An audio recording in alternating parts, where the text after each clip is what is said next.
प्रशंसित प्रदीप एवं दीर्घ 3 दशंधि धरी ओडिशार विभिन्न गण आंदोलन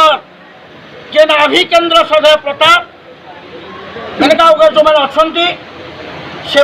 उपस्थित आज ओडिया जातिर स्वाभिमान और परिचितर स्मारक जगन्नाथ संस्कृतिर सुरक्षा पाई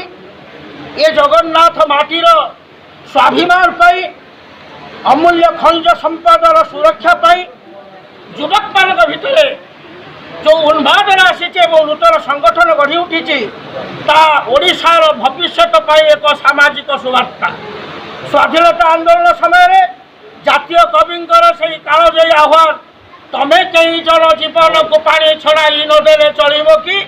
दधि चिर हाड़ उजुड़ी न गले ए जातिर भाग्य फेर कि यही न्याय को उपजीव्य करी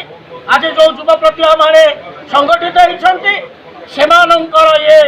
माटी प्राण भाषा प्राण साहित्य प्राण स्वाभिमान प्राण को